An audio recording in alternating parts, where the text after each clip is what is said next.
नमः शिवाय मित्रों, आप सभी का हमारे चैनल पर बहुत बहुत स्वागत है। मित्रों, एक बार जगजननी माता पार्वती ने भगवान शिव से पूछा, प्रभु मैं यह जानना चाहती हूँ कि पृथ्वी पर विवाह से पहले तो भाइयों में अत्यधिक प्रेम और स्नेह होता है, परंतु विवाह के पश्चात वो प्रेम समाप्त क्यों हो जाता है और विवाह के बाद भाइयों के बीच में झगड़ा क्यों होने लगता है। इसके साथ ही मैं ये भी जानना चाहती हूँ कि भाई की पत्नी पर बुरी दृष्टि रखने वाला और उसे छीनने वाला भाई कौन सा पाप भोगता है। फिर भगवान शिव कहते हैं, हे पार्वती, तुमने जो ये प्रश्न पूछे हैं ये दोनों ही प्रश्न बहुत ही उत्तम हैं और मनुष्यों के लिए बहुत उपयोगी हैं। अतः मैं तुम्हें तुम्हारे दोनों प्रश्नों का उत्तर एक छोटी सी कहानी के माध्यम से देता हूँ।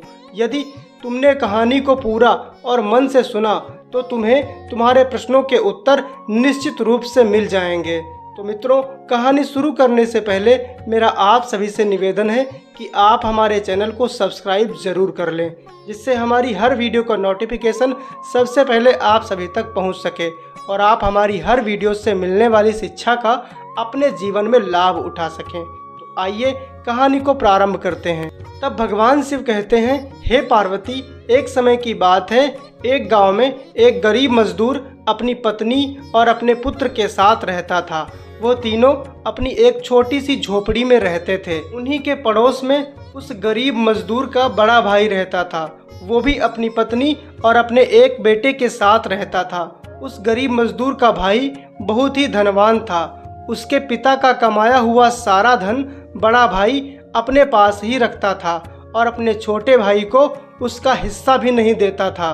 बड़े भाई की पत्नी अधिक सुंदर नहीं थी, परंतु छोटे भाई की पत्नी बहुत ही ज़्यादा सुंदर और आकर्षक थी।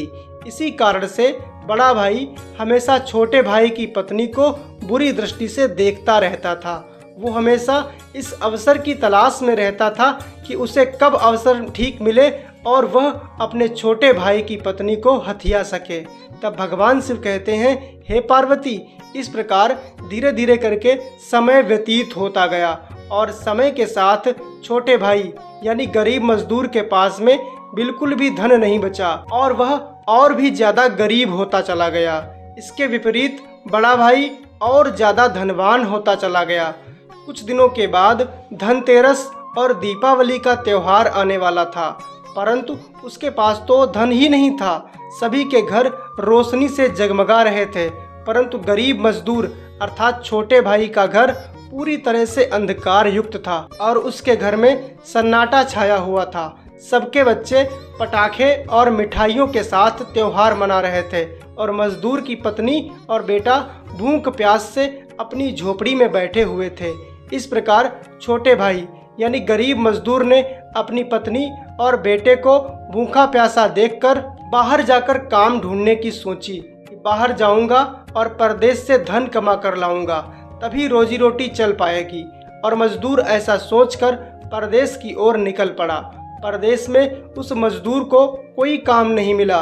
वह जंगल में इधर उधर भटकता रहा। इधर छोटे भाई की पत्नी और बच्चा घर में भूखे तड़प रहे थे और फिर छोटे भाई की पत्नी ने विचार किया, आज मैं अपने जेठ के घर पर जाकर कुछ खाने का सामान मांग कर ले आती हूँ, क्योंकि वह बहुत धनी है। हो सकता है वो अपने भाई से ईर्ष्या करते हैं, परंतु हमारी ये दशा देखकर उनका मन पिघल जाए और जब मैं उनके पास जाऊं तो मुझे कुछ खाने का सामान दे दें, जिससे मेरा और मेरे बेटे का पेट भर सके। भगवान शिव कहते हैं, हे पार्वती, फिर यही सोचकर छोटे भाई की पत्नी अपने धनवान जेठ के घर जाती है और उनसे खाने के लिए कुछ सामान मांगती है। क्योंकि बड़े भाई की नीयत में खोट था, उसकी दृष्टि बुरी थी, इसलिए बड़ा भाई अपने छोटे भाई की पत्नी की बात सुनकर उसके बेटे और उसके खाने के लिए सामान दे देता है और कहता है, यह सामान लेकर जाओ, अपने बेटे को खिलाना और फिर मेरे पास वापस आना। अब क्योंकि छोटे भाई की पत्नी बहुत ही सीधी सादी और भोली भाली थी, इसलिए वो अपने जेठ की बातों को समझ नहीं पाई और खुशी खुशी सामान लेकर अपने घर आई और अपने बेटे को भरपेट भोजन कराया और खुद भी भोजन किया। उसके बाद वह पुनः अपने जेठ के पास पहुंच गई। चूँकि बड़ा भाई पहले से ही छोटे भाई की पत्नी को हथियाने की सोच रहा था, वह उस पर घात लगाए बैठा ही था और आज उसे अवसर मिल गया था। फिर तो जैसे ही छोटे भाई की पत्नी बड़े भाई के पास पहुंचती है तो बड़ा भाई एकदम से छोटे भाई की पत्नी से कहता है, या तो मेरा सामान मुझे अभी वापस करो, अन्यथा मेरी पत्नी बन जाओ। तब भगवान शिव कहते हैं, हे पार्वती, इस प्रकार अपने जेठ की बातों को सुनकर छोटे भाई की पत्नी के पैरों के नीचे से जमीन खिसक जाती है। वो सोचने लगती है, आखिरकार हमारे जेठ हमारे साथ में ये कैसा भद्दा व्यवहार कर रहे हैं, मैं इनका सामान कैसे वापस कर सकती हूँ। इनकी नीयत में बहुत बड़ा खोट है। मगर बेचारी वो कर भी क्या सकती थी, वह जेठ के चंगुल में फंस चुकी थी। इसके पश्चात उस दुष्ट ने बलपूर्वक अपने छोटे भाई की पत्नी के साथ व्यभिचार किया।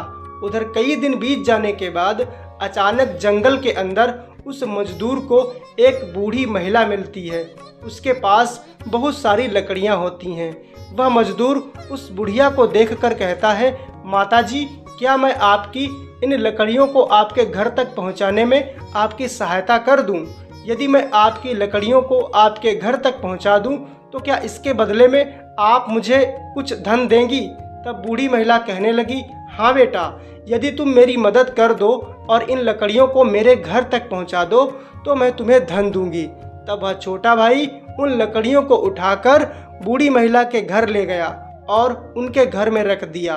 तब बूढ़ी महिला ने गरीब मजदूर को एक मिठाई का डिब्बा दिया और बोली, तुम जंगल में सीधे चलते जाओ और एक कोस चलने के बाद तुम्हें रास्ते में 4 बड़े बड़े अजीब से वृक्ष दिखेंगे। उन वृक्षों के पास जाकर तुम्हें वहां पर एक गुफा मिलेगी और उस गुफा के अंदर तुम्हें 4 प्रेत मिलेंगे। फिर तुम उन चारों प्रेतों को यह मिठाई देना। उन्हें यह मिठाई बहुत ही अधिक पसंद है। ये मिठाई उन्हें देकर तुम उनसे बदले में उनका जादुई घड़ा मांग लेना और यदि तुम्हें घड़ा मिल गया तो समझ लो घड़ा मिल जाने के बाद तुम्हारे जीवन की निर्धनता हमेशा के लिए दूर हो जाएगी। भगवान शिव कहते हैं, हे पार्वती, इस प्रकार छोटा भाई बूढ़ी महिला की बात मानकर जंगल में चला गया और जाते जाते उस बूढ़ी महिला के द्वारा बताए गए रास्ते पर उस छोटे भाई को 4 बड़े पेड़ मिलते हैं। और फिर जैसे ही छोटा भाई उन 4 बड़े पेड़ों के पास जाता है तो वहाँ पर उससे एक बड़ी सी गुफा मिलती है। जब गरीब मजदूर गुफा के अंदर गया तो वहाँ पर उसको 4 प्रेत दिखाई पड़े। तब मजदूर ने चारों प्रेतों के सामने जाकर मिठाई का डिब्बा खोल दिया। फिर चारों ने जब मिठाई खाई तो उन्हें मिठाई बहुत ही अच्छी लगी, इसलिए उन चारों प्रेतों ने उस मजदूर से कहा, क्या तुम हमें और मिठाई लाकर दोगे? तब उस मजदूर ने कहा, मैं तो इतना गरीब हूँ कि अपने ही खाने की व्यवस्था नहीं कर पाता हूँ।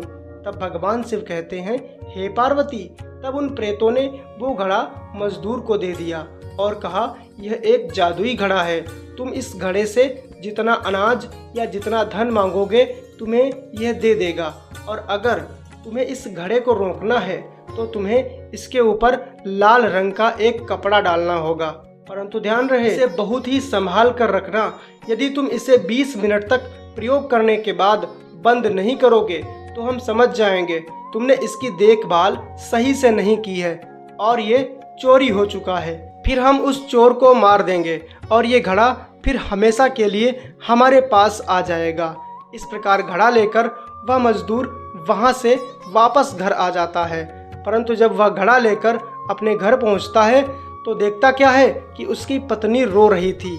उसके पूछने पर उसकी पत्नी ने बताया कि आपके चले जाने के बाद में आपके बड़े भाई ने बलपूर्वक मेरे साथ व्यभिचार किया है। मैं इतनी लाचार थी कि कुछ भी नहीं कर सकी। फिर तो अपनी पत्नी की बात को सुनकर छोटा भाई अपने बड़े भाई के पास गया तो बड़े भाई ने छोटे भाई को देखते ही उसकी पिटाई कर दी और उसे अपने घर से भगा दिया। तब भगवान शिव कहते हैं, हे पार्वती, इस प्रकार छोटा भाई रोता हुआ बड़े भाई को श्राप देता हुआ अपने घर वापस आया और अपनी पत्नी को धैर्य बंधाया और कहा, भगवान की लाठी में आवाज़ नहीं होती है।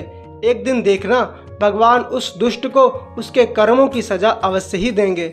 और इस प्रकार समझाने के बाद मजदूर ने घड़े को निकाला और घड़े से अनाज, दाल और मसाले मांगकर अपनी पत्नी को दिया। और फिर उसकी पत्नी ने अपने परिवार के लिए भोजन बनाया। उस दिन सभी ने प्रेम पूर्वक भरपेट भोजन किया और ईश्वर को धन्यवाद दिया। भगवान शिव कहते हैं, हे पार्वती, इस प्रकार मजदूर घड़े से अनाज मांगता और उसे बाजार में बेच देता था। कुछ ही समय के बाद छोटा भाई एक बड़ा व्यापारी बन गया और उसके पास खूब धन हो गया। उसने अपने लिए महल जैसा एक घर बनवा लिया, बहुत सारे नौकर चाकर भी रख लिए। इस तरह छोटा भाई बहुत ही धनवान हो गया। उधर बड़े भाई को समझ में नहीं आ रहा था कि उसका भाई इतना धनवान कैसे हो गया। मैं इस रहस्य को जानकर ही रहूँगा। यह जानने के लिए एक दिन बड़े भाई ने छुपकर देखा तो वह क्या देखता है कि उसका छोटा भाई घड़े से अनाज मांग रहा है और घड़ा उसे अनाज दे रहा है। फिर तो बड़े भाई को पता चल जाता है कि यह घड़ा ही छोटे भाई के धनवान होने का कारण है। भगवान शिव कहते हैं, हे पार्वती, इस प्रकार रात को बड़ा भाई छोटे भाई के घर से घड़े को चुरा कर ले जाता है और अगले दिन सुबह सुबह अपनी पत्नी से कहता है, सारे सामान को बांध लो, अब हमारे पास में धन देने वाला घड़ा है। अब हम यहाँ से कहीं दूर दूसरे गांव में चलकर रहेंगे।